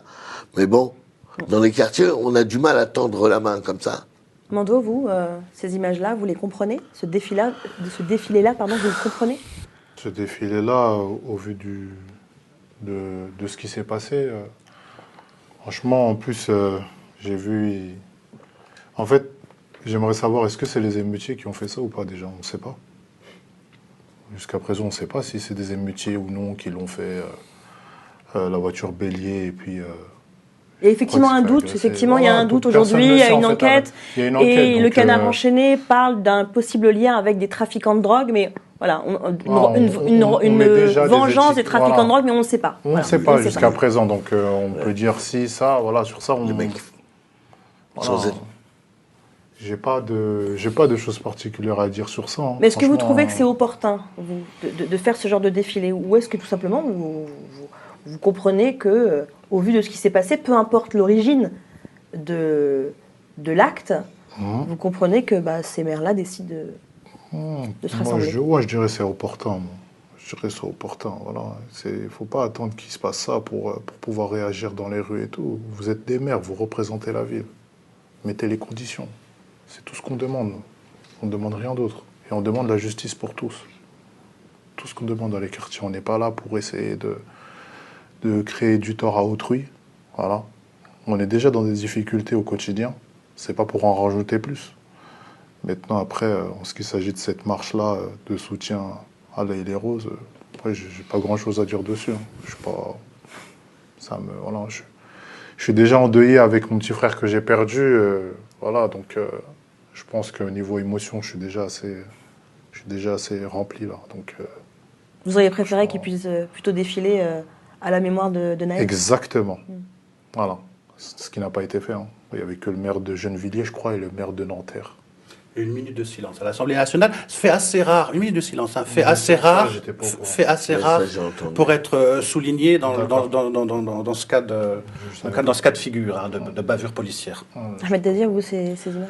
Les politiques sont dans leur rôle. Moi, j'ai vu ce rassemblement donc à la mairie de Nanterre. Il faut enlever la main, sinon on ne vous entend pas. Ce rassemblement, oui, à la mairie de Nanterre. Donc, soutien, bien évidemment, au maire de la Les Roses et volonté de relancer la politique de la ville aussi. Le maire Les Roses est républicain, on ne l'a pas dit. Hein. C'est la raison aussi pour laquelle tous les politiques qu'on voit, c'est quand même des gens des républicains. Par le maire de Nice, de Cannes, d'Antibes. Ça a commencé par le nord. Hein, par le sud. Le sud de la France. À Nanterre, c'était différent. Donc il y a eu soutien quand même à cette action et donc appel à la responsabilité des parents à Nanterre et volonté aussi. Le maire de Nanterre s'est déplacé à l'Élysée, a été voir le président de la République. Attention, on écoute Ahmed. Oui, mais parce que les violences policières, il y a la mort de Naël, inacceptable, hein, sous nos yeux, hein, qui démente, avec une version policière démentie par les faits, par les images une heure après sur les réseaux sociaux. Il y a ces violences mortifères, hein, qui nous ont glacés et à un moment, on a l'impression qu'on a perdu tout regard critique, toute lucidité sur les causes du problème. L'une des causes aussi, c'est des politiques publiques, hein, dont les maires sont responsables. C'est-à-dire, j'aimerais comprendre ce que vous dites. Relancer la politique de la ville, qui était mise en sourdine. Ça a été demandé par le maire de Nanterre à Emmanuel Macron. On a abandonné le plan Borloo. Comment casser les ghettos? Vous savez, à Nanterre, Pablo Picasso, vous avez pour venir sur le sujet que je connais bien, lorsque vous demandez un logement social à la mairie de Nanterre, hein, et qu'on vous attribue un logement à la cité Pablo Picasso, vous avez un taux de refus de 78%.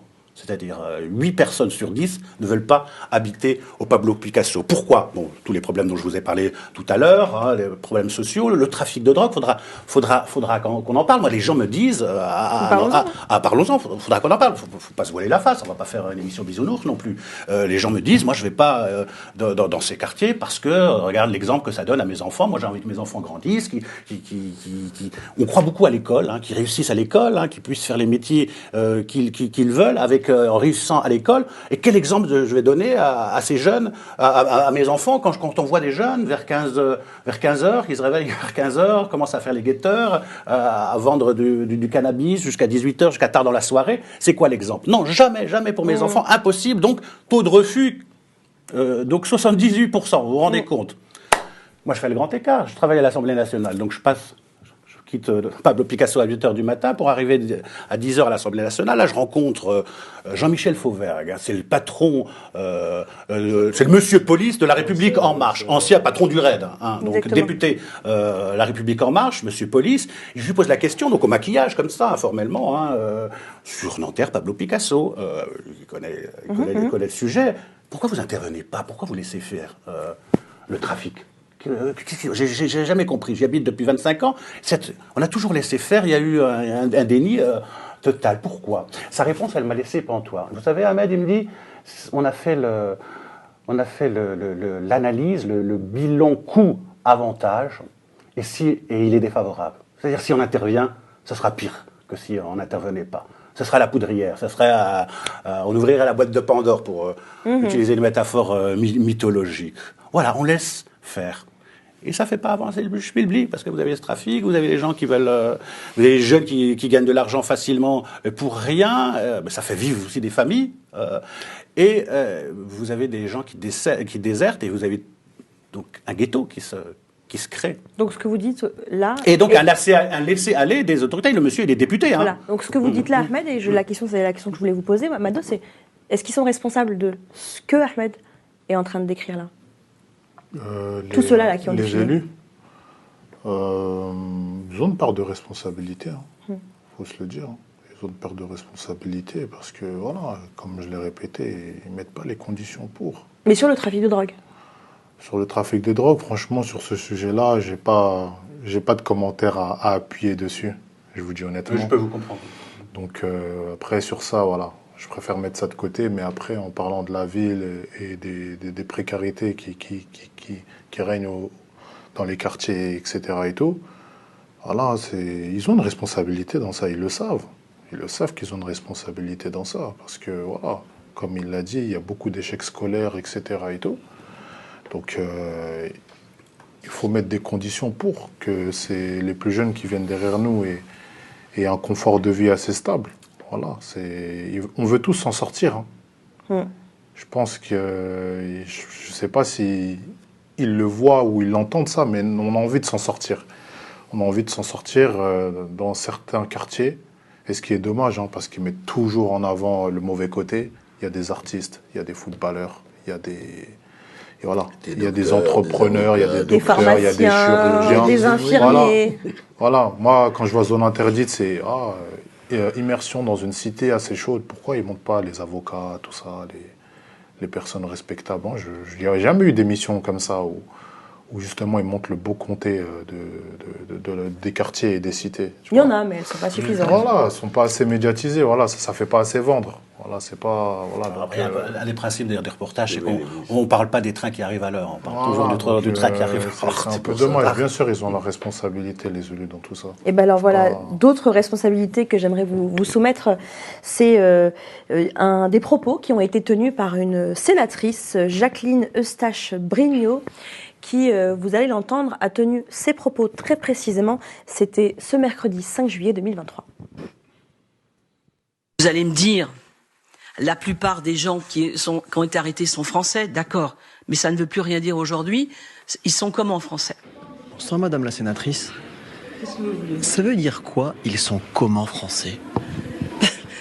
Alors déjà, vous me surprenez là. Alors, ils sont comment? Comment ils sont? Ils adhèrent au code et aux règles de la République. Voilà. C'est-à-dire que être français, c'est pas juste avoir une carte d'identité. Être français, c'est adhérer à cette République indivisible et laïque. C'est tout. Sous-entendez que ces Français issus de l'immigration ne sont pas vraiment français? Ils sont français comment? Quand ils insultent les élus, quand ils brûlent tous les symboles de la République. Un enfant en France, qu'il soit blanc, vert, jaune ou noir, il doit se construire sur des règles de respect de la République. Donc si vous voulez, j'ai pas de leçon à recevoir de ceux qui me disent... Est-ce que vous ne pensez pas que vous faites souffrir les enfants de l'immigration avec cette expression, ils sont français comment? Est-ce que, Madame la sénatrice, là vous ne faites pas preuve de racisme? Pas du tout. Mais alors, pas du tout. C'est le mot qui vient à la bouche de tout le monde, des gens comme vous peut-être et comme d'autres. Je ne suis pas raciste, ça n'a rien à voir. Au contraire, arrêtez de juger les gens comme ça sur cette espèce de bien-pensance permanente. Franchement, c'est très agaçant. Vous jugez tout le monde. Vous jugez sans savoir ce que nous sommes. Je vous demande si ce n'est pas un cas caractéristique de racisme. Ce n'est pas un cas de racisme. Voilà, ce n'est pas un cas de racisme. Vous me positionnez comme raciste, je ne suis pas raciste. Et d'ailleurs, si vous le dites, et si vous le dites à votre antenne, j'en tirerai des conséquences. J'essaie juste de comprendre cette audition et je vous garantis, ouvrez votre téléphone portable, je vous garantis que ça provoque de très nombreuses réactions. Eh bien, ça m'est égal. Voilà. D'accord? Ça m'est égal. Merci de m'avoir répondu. Au revoir. Au revoir, madame la sénatrice. À bientôt. Voilà, vous en verrez les conséquences avec une petite menace quand même adressée aux journalistes en passant. Je vous entendais rire jaune, hein, Ahmed et Nordine, mais en revanche, Mando, vous rigoliez pas en regardant la vidéo. Non, ils sont comme en français. Ça me fait bien rire. J'aimerais lui poser la question, les gilets jaunes, lorsqu'ils ont vandalisé sur les Champs-Élysées, ils sont comme en français eux aussi? C'est ça que j'ai envie de lui poser comme question. Ça veut dire quoi? Parce que, soi-disant, ils détériorent les valeurs de la République en détériorant les écoles, tout ça et tout, mais je ne l'ai pas entendu dire ça. Enfin, j'essaie pas de diviser voilà, en disant que la banlieue et les gilets jaunes, c'est pas la même chose. Hein. Voilà, c'est le même peuple. Mais voilà, j'ai pas entendu dire ce discours lorsqu'il y avait eu ces événements-là, quoi. Donc c'est quand ça les arrange et quand c'est vendeur surtout. Là, puisque là, elle a réussi son coup, ça a fait la polémique. Et voilà, elle le dit ouvertement que voilà, c'est pas un cas raciste, mais moi je vous le dis honnêtement, c'est raciste. Il y a pas de, ils sont comme en français, ça veut dire quoi ça? Moi je suis né à l'hôpital Bichat dans le 18e. Hein. Ça veut dire quoi ils sont comme en français? Quand je rentre chez moi, on m'appelle l'Européen. Pourquoi? Parce que ma mère, elle me fait des plats du pays et je lui dis « Ah non, moi, j'aime pas ça, je préfère les pâtes. » Donc, quand ils me disent « assimilé aux valeurs républicaines », je le suis déjà à la naissance. Je vis comme un Français. Quand je vais au pays, on m'appelle l'immigré. Donc, faut arrêter. Et le pays, c'est quoi? Moi, c'est Congo, République démocratique du RDC. Congo. Ouais, c'est ça. Et Nordine, vous? Ah, moi, ils me font mal à la tête, en vrai. Et puis toujours à dire, si vous dites, si c'est pas du racisme, c'est vous qui... Ouais. Oui, ça, c'est vous qui êtes fou, en fait. Ouais, c'est-à-dire que, franchement, depuis le temps que je les entends tous, que ce soit Ciotti, Rocaillot, tous ces gens-là qui nous insultent à la télé et qui croient, moi, ce qui me fait mal au cœur, c'est que nous, on a des gens, des ancêtres à nous qui ont fait la guerre pour que des gens comme ça nous parlent comme ça. Mais c'est lamentable, quoi. C'est lamentable. Moi, j'ai un tonton, il est mort en Indochine. Je sais pas, on a ramené un pactage à ma grand-mère. C'est ça que m'a dit ma mère. Paix à son âme. C'est un truc de fou. Quand je pense que mon père, il est à l'hôpital, c'est un homme qui a construit, je sais pas dans combien de bâtiments, il a dû travailler les ferrailleurs en bâtiment, tout ça. Voilà, quoi. Il a tout fait pour qu'on grandisse normalement. Il a participé à la construction de ce pays. Et le seul truc, c'est, voilà, vos enfants, voilà, c'est pas des vrais Français, je sais pas ce qu'on doit, je sais pas, tiens, moi, le truc, au départ, c'était l'assimilation, l'intégration, et après, pour moi, maintenant, ils veulent la dissolution. Ils veulent qu'on se dilue dans l'eau, je sais pas, je comprends. C'est d'une violence, et c'est assez marrant. J'ai vu des gens avoir une réflexion suite au positionnement à l'ONU, disant que les pays qui avaient condamné la France étaient des pays où il y avait des dictateurs, c'est-à-dire parce qu'ils aiment pas. Ils aiment bien montrer George Floyd. Voilà. Vous voyez? Ils aiment bien montrer George Floyd. Ah, c'est pas bien là-bas, les États-Unis, tout. Surtout que la porte-parole de la Commission des droits de l'homme. Commission des droits de l'homme de l'ONU est intervenue pour dire qu'il y avait des violences racistes. Vous, ces élus-là. C'est un peu humiliant pour le pays de la Déclaration des droits de l'homme. Ahmed Azir, vous, ces élus-là, vous les avez côtoyés, fréquentés en tant que journaliste politique, notamment les députés à LCP. Est-ce que vous avez l'impression que la parole c'est encore plus décomplexé chez les politiques? Oui. On a eu le phénomène Zemmour, Reconquête, plus de complexe du tout. Après, même chez les élus en place. Après, c'est pas. Après, c'est plus des propos qu'on tient en privé généralement, pas en public. Là, c'est une audition de. Mais c'est justement ça. Voilà, c'est une audition donc publique en commission donc au Sénat. Le ministre auditionné chez Gérald Darmanin, elle interroge, elle veut savoir l'origine de ces émeutiers entre guillemets, parce que français ça veut plus rien dire. C'est ça qui est le plus. C'est cette phrase là. Oui, ils sont français d'accord, mais ça veut plus rien dire aujourd'hui. C'est ce qu'elle dit. Vous auriez dû donner la réponse de Gérald Darmanin à sa question. Il lui a dit OK, je vais vous répondre. Ben, il y avait beaucoup de Mathéo et beaucoup de Kevin aussi parmi ces émeutiers. Il ne faut pas l'oublier. C'est ce que dit Darmanin.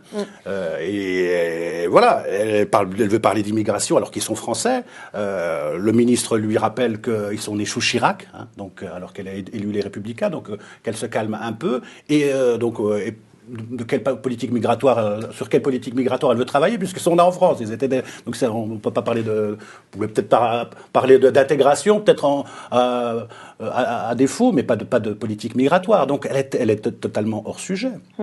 Totalement hors sujet. Moi, ça me rappelle. Il y a quand même un rapport post-colonial, quand même, un rapport colonial. Ça me rappelle, moi, vous savez, ces phrases-là de la sénatrice, le statut de l'Algérie pendant la colonisation. On appelle le statut organique de l'Algérie, c'est un statut de 1947. Il y avait l'Assemblée nationale en France et en Algérie, il y avait 2 assemblées, 2 collèges. Un collège pour les Français de souche, le premier collège, et donc à parité, 60 élus, 60 députés, et 60 députés, donc pour 1000, je crois que c'était 500 électeurs, et 60 députés pour 1500 électeurs, hein, les musulmans non citoyens, je crois qu'ils étaient musulmans non citoyens, donc ils n'avaient pas la nationalité française. Et en quoi ça vous rappelle ça? Mais voilà, vous avez les Français de première classe et puis des Français de seconde zone. Mais vous disiez tout à l'heure que premier collège, second collège. Ça existait, hein, 2 assemblées. C'était le statut de 47. Ahmed, vous disiez tout à l'heure que ces propos sont tenus publiquement. Mais quoi, en privé, à la buvette de l'Assemblée nationale, c'est pire? Oui. Non, mais c'est une question que je vous pose à vous, Ahmed, vous, en tant que journaliste politique. Moi, je ne l'entends pas, je suis concerné, donc je suis un journaliste racisé. Ils ne vont pas me le dire devant moi, mais bon... J'ai eu écho, après, je ne vais pas... Mais ça, et là, de ce qu'il parle, en Algérie, quand il parle du premier collège, deuxième collège, même pour le vote, il fallait je ne sais pas combien d'Algériens pour un Européen. Oui, c'était pas un homme, une voix. C'était pas un homme, une voix. Il fallait je ne sais combien d'Algériens pour un Européen. Mais il rigole ou quoi? Alors là, si vous voulez, je vais vous dire la vérité, par rapport à ces gens-là. C'est que maintenant, nous, on les regarde dans les yeux, et il a mal à la tête qu'on le regarde dans les yeux et qu'on lui parle. Parce que moi, je suis un papa, je suis pas un jeune de quartier.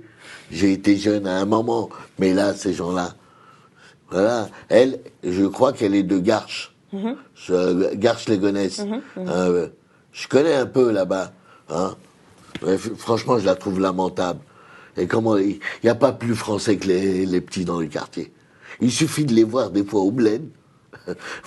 Vous pouvez être étonné. Et quelle langue ils parlent, les petits, au fait, là? Mais l'Européen le disait tout à l'heure. Très bien. Exactement. De quoi ils parlent? Quelle langue ils parlent? Et ils permettent à cette langue de rester toujours vivante. Alors, de quoi ils parlent? Il y a un autre sujet que j'aimerais... Il y a eu des fautes aussi de l'autre côté. Parce il faut qu'on avance.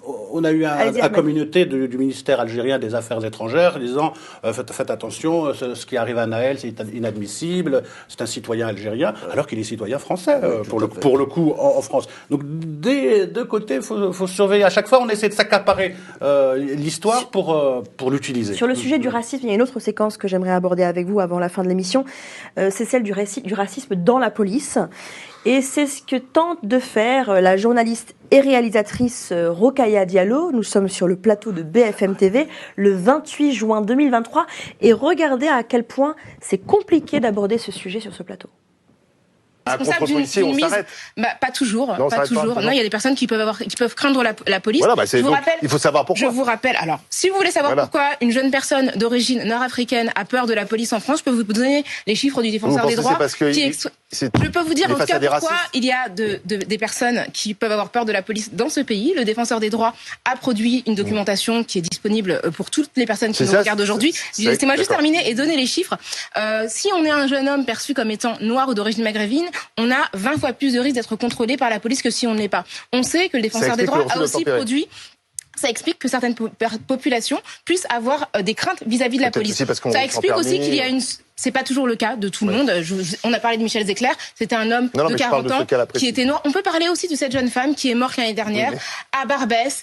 Ce que je peux dire aussi, c'est que depuis que la législation d'utilisation des armes des policiers a été assouplie en 2017, des chercheurs ont prouvé que les tirs en direction de voitures en mouvement ont été multipliés par 5. Donc, quel que soit le comportement de la personne et son passif, on a aujourd'hui plus de risques d'être victime de tirs de la police qu'avant 2017 et qu'avant que la législation ne le permette. Donc, je crois que c'est important de le dire. Et là, on était dans un refus d'obtempérer, mais au faciès aussi, un contrôle au faciès, selon vous. Semble dire Rokhaya Diallo. Ce que je peux dire, c'est que on sait que ce jeune homme a, du fait de son faciès, plus de risques d'être contrôlé qu'une autre personne. Ça, ce sont des choses qui ont été documentées. On sait aussi que la France a été condamnée à de multiples reprises, notamment par la Cour européenne des droits humains. Quand on a la question, on ne sait pas forcément qui est dedans. En tout cas, moi, je pense que le racisme dans la police, c'est quand même un sujet c'est un sujet qui est absolument systémique.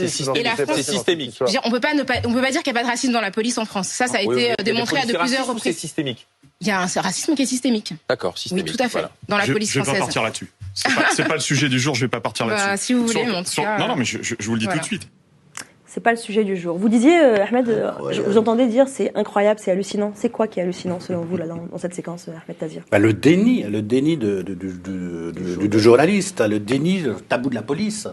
Donc on a l'impression que on a assisté donc à ces violences post de la mort de Nahel et il n'y a plus de lucidité, plus de regard critique. C'est tabou de parler. On ne peut pas toucher à la police. Donc il n'y a pas de racisme dans la police. Donc elle est intouchable. Alors on en a parlé. Elle est interrompue systématiquement. Elle peut quasiment pas finir une phrase en fait. C'est ça qui est assez frappant, moi je trouve, dans cette séquence. C'est violent. Est-ce que ça vous parle ça? Est-ce que vous avez l'impression que c'est des choses enfin, vous qui avez été présentateur, qui avez animé des débats, etc. Notamment avec Rokhaya Diallo, mais elle se place souvent de ce man. Splaining, donc l'interruption par des hommes. Qu'est-ce que ça dit aussi des journalistes, cette séquence-là, selon vous, Ahmed? Après, je peux pas porter un jugement sur les personnes. Il la laisse pas parler, elle le regarde. Il m'a l'air politisé, le journaliste. On ne doit pas toucher à la police, on ne peut pas parler de racisme systémique dans la police. Et généralement, on est animateur, débatteur, on laisse parler l'invité, il la coupe. Il prend, en fait, le rôle de l'acteur politique plutôt que du médiateur, du journaliste qui passe la parole à chacun. Il prend parti, en gros. Il ne devrait pas le faire. Vous, Mando? Moi, vis-à-vis de ça vous inspire quoi, ça? Ouais, bien sûr. On n'a pas le droit de toucher à la police ici, dans cet état. Moi, je vais vous dire mon point de vue dans ça. Le syndicat de la police a énormément de poids sur l'État. Parce que je me rappelle qu'à un certain moment... attendez, j'ai pas entendu. Le syndicat de la police? Le syndicat de la police a énormément de poids sur l'État. Moi, c'est ce que je vois. Les syndicats policiers. Voilà, exactement. Alliance... Exactement. Ça se voit, voilà. Je me rappelle, je crois il y a quelques années, voilà, on avait dénoncé qu'il y avait un délit de faciès et ils avaient... Où ça je me rappelle plus exactement, c'était... Quand vous dites on avait dénoncé, c'est vous-même avec Non, pas nous. En fait, ça avait été dénoncé à la télé qu'il y avait un délit de faciès, etc. Et que, je me rappelle, les policiers ne contrôlaient plus personne, ils laissaient passer tout le monde. Voilà, c'était une sorte de grève, on va dire. Voilà, pour protester. Voilà, l'État, ils ont tremblé. Donc, ok, il n'y a pas de ça, vous inquiétez pas. On veut pas de problème. Donc, continuez votre travail, il n'y a pas de souci, on vous soutient. Là, il ne laisse pas parler la dame, parce elle est sur un point très important. Il y a du racisme au sein de la police, c'est la vérité. Faut dire. En fait, attendez, Ahmed. Faut le dire, ça, qu'il y a du racisme au sein de la police. Je pense que si on l'accepte, on va pouvoir avancer. Mais du fait de toujours vouloir protéger, de vouloir les camoufler, etc., c'est une vérité. On ne peut pas dire qu'il n'y a pas de racisme au sein de la police. Je n'ai pas dit que la police était raciste. Il y a du racisme au sein de la police. C'est une nuance. Et vous, dans votre expérience, est-ce qu'il y a des choses qui vous permettent de le dire ça? Dire ça aujourd'hui de cette manière-là? Je ne sais pas si vous vous rappelez. Là, pendant les émeutes, en plus, ça s'est passé dans mon quartier au Vieux-Pont Nanterre, il y a une séquence où il y a une dame qui est en train de filmer un policier et qui lui dit c'est pas normal que vous tuiez nos enfants comme ça. Et le policier lui répond retourne en Afrique. Ça, j'ai vu ça. Qu'est-ce que ça a à voir, l'Afrique Il faut m'expliquer. Et vous-même, est-ce que vous êtes victime de contrôle aux faciès de policiers? Que ce soit à Nanterre ou ailleurs, d'ailleurs. Oh, bah, bien sûr. Après, pour nous, c'est devenu un quotidien, je vous mens pas, madame. Ça veut dire vraiment, on n'est pas... Voilà, on a l'habitude maintenant avec les contrôles, voilà. On les voit, ils sont derrière sur le rétroviseur, il va mettre le gyro, il va me contrôler tout de suite, là, tu vois. Et ça arrive. Voilà, ça arrive. Après, voilà, dans les contrôles, on essaie que ça se passe le mieux possible. Présentation, de l'assurance, des papiers d'identité et tout. Voilà, donc moi, oui, il y a du racisme au sein de la police. Maintenant, dire que toute la police est raciste, je dirais pas ça, mais il y a des cas racistes, oui. Mais si on relève pas le point sur ça, on va pas avancer. Nordine, vous voulez dire un truc? Ça, c'est un fait, qu'il y a des racistes dans la police.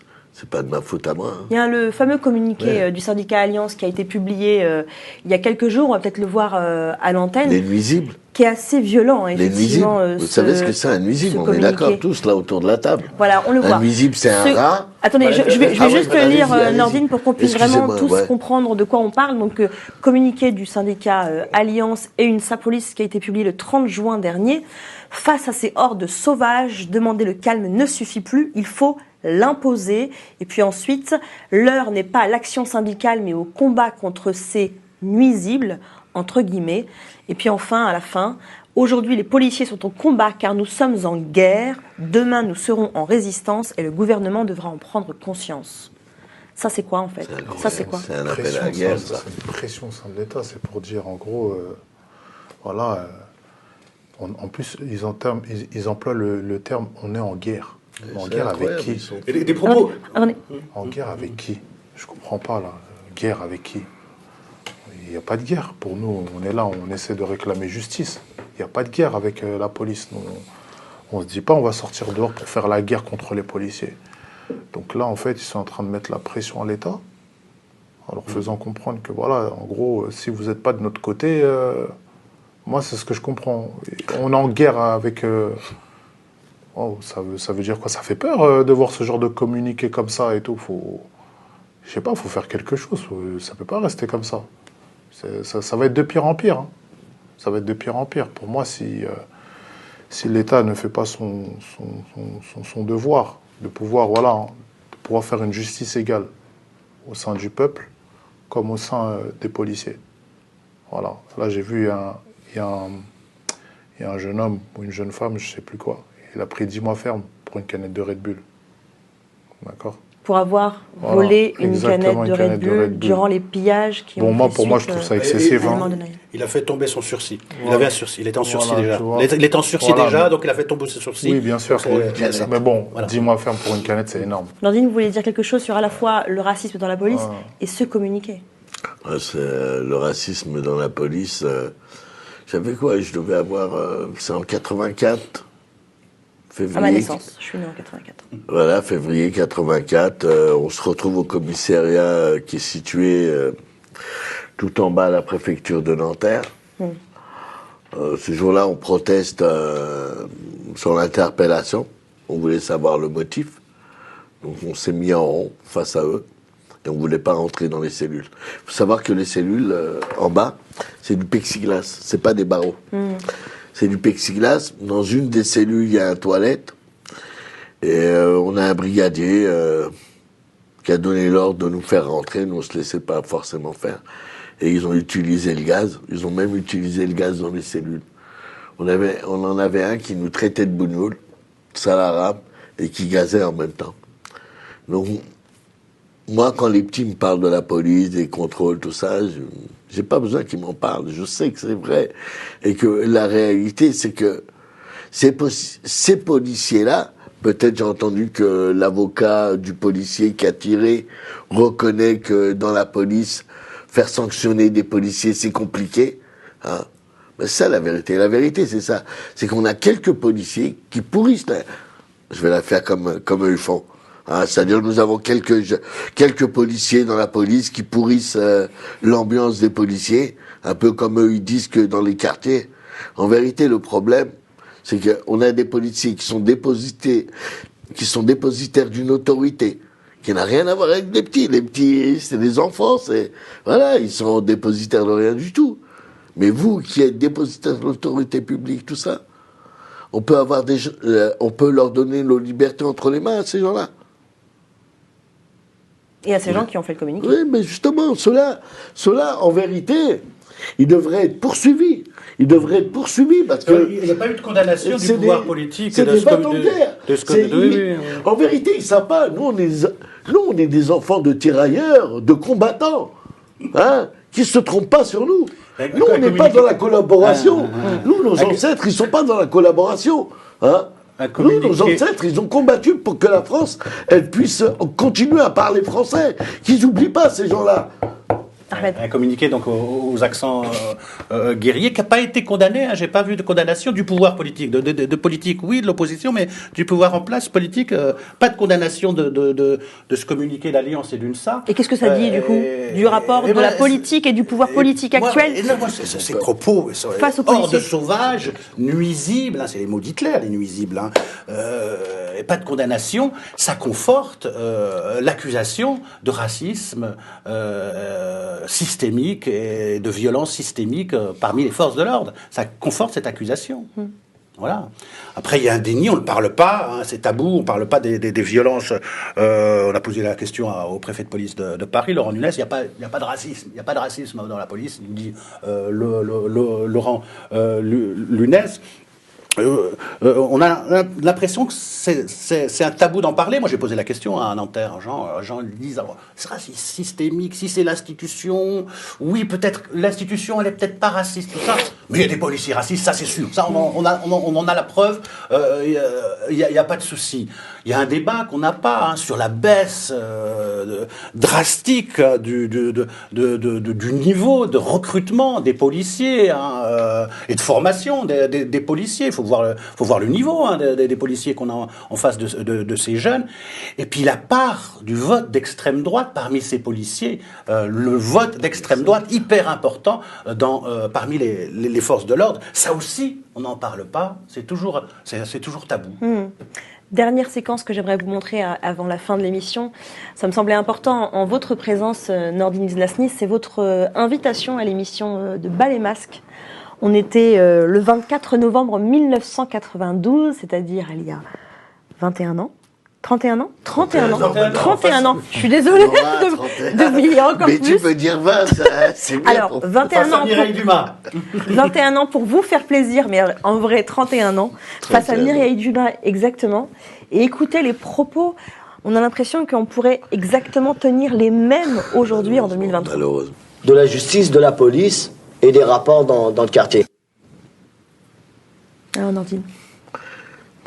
Malheureusement, c'est quelque chose qui n'a pas changé. C'est triste, des fois, en regardant, je me dis, mais putain, c'est dramatique, quoi.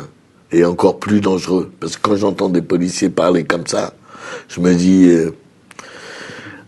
bon, j'ai mon âge, mais je pense à tous les enfants issus dont les parents sont des immigrés, voire de là, peut-être deuxième, troisième.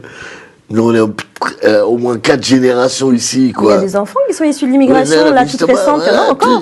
Donc, on est dans une situation où il faut pas qu'on les laisse seuls face à ce qui risque de se passer, quoi. C'est-à-dire? Quand je regarde le communiqué ou quand j'entends les élus parler, là, supprimer les allocations, en vérité, ils veulent nous pourrir la vie, quoi. Mais là, en vous entendant prononcer ces mots en 1992, pardon, je vous pose la question, mais vous vous dites quoi? Que vous avez perdu votre temps? On n'a jamais perdu notre temps, je vais vous expliquer pourquoi. Parce que souvent, les familles, dans ces cas-là, elles se retrouvent tout seules. Et nous, notre travail dans nos têtes, c'était de ne pas les laisser isolés. Souvent, on essaye de les ressalir, c'est-à-dire de tuer une deuxième fois la personne. En essayant de trouver des faits divers dans la famille, quelqu'un qui aurait commis des délits ou... Ouais, malheureusement, ça n'a pas changé. Ça n'a pas changé, et aujourd'hui, encore plus qu'hier, les choses deviennent dramatiques. Parce qu'au lieu de donner de l'espoir aux jeunes dans les quartiers, on est en train d'essayer encore de les stigmatiser. et de les montrer du doigt. Donc nous, on n'est pas des nuisibles. Et ceux qui disent ça, qui fassent très attention. Moi, j'ai 60 ans. Moi aussi, je peux leur dire, faites très attention à ce que vous dites. Nous, on n'est pas des victimes, hein, qui se trompent pas sur nous. Hein, nos ancêtres, ils ont combattu, voilà, pour ce pays. Et j'accepte pas, tu vois, qu'on puisse prendre la vie comme ça. Hein. Ok, Naël, défaut de permis, voilà. Peut-être un refus d'obtempérer, une petite amende, ou voilà. Mais là, en l'occurrence, on voit un homme qui tire à bout portant. Dans l'affaire de Abdelkader, Bouziane, Adamari Lélis, c'est pareil, une balle derrière la tête. À Mantes-la-Jolie, le petit Aïssa, il meurt au commissariat, hein, parce qu'il a reçu trop de coups. Et qu'on a un médecin qui dit que son état de santé n'est pas incompatible avec la garde. Hakima Jimmy, à Grasse, hein. Je pourrais en parler de plein de jeunes qui sont morts de morts violentes. Hein. La réalité, c'est qu'il n'y a jamais eu justice pour cette population. Nous, et eux, ils croient que c'est normal. Tout ça, ça alimente la colère des gens. Parce que certains, ils pensent qu'on oublie, mais moi, je fais pas partie des gens qui oublient. Parce que perdre quelqu'un de cette manière-là, hein, moi, ça ne m'est pas arrivé. Mais c'est pas parce que ça m'arrive pas que je suis pas conscient qu'il faut éviter que ça recommence. Que ce soit quand on regarde l'affaire, je vous ai dit, de Aïssa à Mantes-la-Jolie, quelques jours après, il y a eu la mort de Youssef Kaïf, hein, par le policier Iblo. Et lui aussi, il a dit qu'il était en légitime défense. Hein, il a tiré à l'arrière, il met une balle à l'arrière, hein, le gamin est atteint à la tête, il est en légitime défense de quoi? Hein. Mohamed Berichi, pareil, à Damari. Hein. D'après les infos qu'on avait, il aurait été tapé avec une matraque, ce qui aurait fait